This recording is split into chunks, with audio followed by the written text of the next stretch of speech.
Iblis dikurung, manusia jadi tak seru. Sambil tidur-tiduran di lincah, Cak Dalu mendengarkan suara penceramah di masjid yang disiarkan lewat pengeras suara yang disetel sangat keras. Tarawih belum selesai, tinggal menunggu witir. Suara penceramah itu menggebu-gebu, mengajak para jamaah agar di bulan Ramadan memperbanyak ibadah karena di bulan penuh berkah dan dalam sebentar saja akan berakhir. Dan selama bulan ini, iblis dipenjara agar tidak menggoda manusia. Iblis makhluk terkutuk, dilaknat oleh Allah. Ia sudah layak dibelenggu karena memang tak berguna. Pas saat mendengar kalimat itu, Cak Dalu bangun. Dia merapikan sarungnya, menggunakan peci, lalu setengah berlari menuju masjid. Tiba di masjid, penceramah masih terus berkhotbah. Sebagian jamaah serius mendengarkan, tapi lebih banyak yang sudah mengantuk, sebagian menguap berkali-kali. Cak Dalu masuk ke masjid. Dia berdiri di dekat pintu, masuk dan mengacungkan tangan.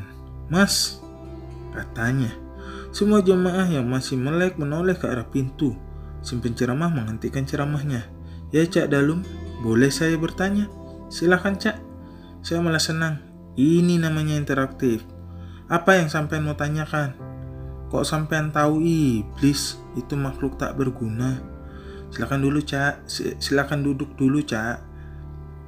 Saya mau berdiri saja. Karena iblis membangkang pada Allah dan penggoda manusia Cak. Sampean tahu tak iblis itu siapa? Dia itu makhluk laknat Cak, makhluk terkutuk, penyebab manusia malas berbakti pada Allah. Sampean mengulang-ulang terus saya tanya, sampean tahu iblis enggak?" "Ya tidak tahu Cak, tak mungkin orang tahu." "Kalau tidak tahu saya kasih tahu. Iblis itu dulunya penghulu orang alim, doanya dikabulkan oleh Allah, dan dia masih berbakti pada Allah meskipun telah dikutuk jadi iblis." "Lah, sampean kita semua ini siapa?" Suara Cak Dalu terdengar keras dan suasana di masjid mulai gaduh. Jamaah yang mengantuk dan yang tertidur terbangun. Mereka sebagian besar termasuk si penceramah tahu atau setidaknya menganggap diri mereka tahu.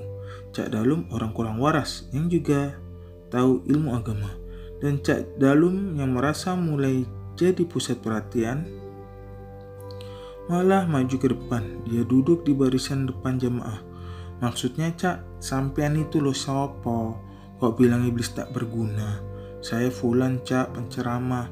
Saya tahu sampean itu tergesa-gesa menilai makhluk Allah. Tak ada satu ciptaan Allah yang sia-sia, termasuk iblis." Suara Cak Dalu sekali lagi terdengar keras seperti membentak. "Nah gitu Cak, sampean duduk kan jadi enak. Saya kesini bukan hendak mendengarkan ceramah sampean. Saya hanya mau tanya." "Sudah saya jawab Cak. Bagaimana sampean bilang iblis makhluk tak berguna, sementara sampean sendiri tidak tahu siapa sampean?" "Tadi saya sudah bilang Cak, saya penceramah di kampung ini. Sampean ini baru jadi penceramah saja sudah seperti tahu siapa iblis. Jadi menurut sampean apa gunanya iblis Cak?" Ditantang seperti itu, Cak Dalu malah seperti kesurupan. Dia meminta mikrofon masjid dimatikan dan segera bercerita tentang kisah Nabi Sulaiman alaihissalam.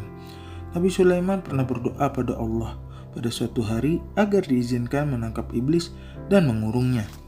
"Ya Allah, Engkau telah menundukkan untukku bangsa manusia jin, binatang, burung-burung, dan para malaikat.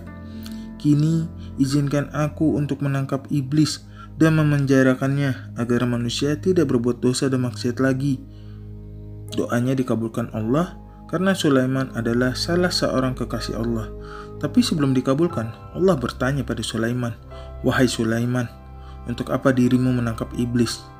Ketahuilah, menangkap dan memenjarakan iblis sesungguhnya tidak akan mendatangkan kebaikan bagimu dan manusia. Sulaiman otot, "Ya Allah, makhluk terkutuk itu tidak ada kebaikan padanya. Jika iblis tidak ada, manusia akan tidak bergairah beribadah. Ya Allah, izinkanlah aku menangkap iblis hanya untuk beberapa hari saja. Baiklah, atas namaku dan rahmatku, dengan rahmatku dan izinku, engkau bisa menangkap iblis." Sulaiman pun menangkap iblis dan mengurungnya di bawah tanah yang gelap. Beberapa hari kemudian, seseorang diutus Sulaiman untuk menjual aneka kerajinan di pasar pulang dengan tangan hampa. Kejadian seperti itu berlangsung sekian hari. Orang itu tak berhasil menjual sebuah pun kerajinan buatan Sulaiman, karena tak seorang pun ia jumpai di pasar. Sulaiman keheranan hingga dia kemudian bertanya pada Allah, "Apa yang sebetulnya terjadi, wahai Sulaiman? Menangkap dan memenjarakan iblis tidak akan pada manusia, karena manusia menjadi tidak bergairah beribadah dan mencari nafkah." Sulaiman tertunduk. Dia teringat pada iblis sudah beberapa hari dikurungnya di bawah tanah. Demi mendengar penjelasan Allah bahwa menangkap iblis tidak mendatangkan kebaikan pada manusia, Sulaiman melepaskan iblis. Pasar pun kembali ramai, juga tempat ibadah. Sekarang, apa sampean masih mau mengatakan iblis makhluk tak berguna? Suasana di masjid mendadak senyap, seolah iblis menutup mulut para jamaah. Semua jamaah hanya melongok. Si penceramah yang juga terperangah mendengarkan Cak Dalum berusaha menjawab pertanyaan. "Tidak, Cak, saya keliru. Saya minta maaf." "Sampean tidak keliru, Mas. Semua yang ada di masjid ini termasuk sampean yang menjadi imam sholat dan berceramah memberi nasihat justru karena iblis yang berfungsi sesuai kehendak Allah menggoda kita, mempengaruhi kita. Seandainya Allah tidak menghendaki iblis untuk menggoda sampean semua, sampean tak akan ada di sini untuk meramaikan malam Ramadan dan berbakti pada Allah." "Tapi Cak, bukankah iblis dirantai selama bulan puasa?" Seseorang jemaah memberanikan diri bertanya. "Iya betul, tapi iblis yang menari-nari di hati dan pikiran sampean tetap menggoda sampean kan? Maka beruntunglah sampean karena dengan kehendak Allah, iblis ikut menyebabkan sampean datang ke masjid ini untuk bertarawih dan mendaras Al-Quran." Selesai menjawab pertanyaan itu, Cak Dalum berdiri dan keluar masjid.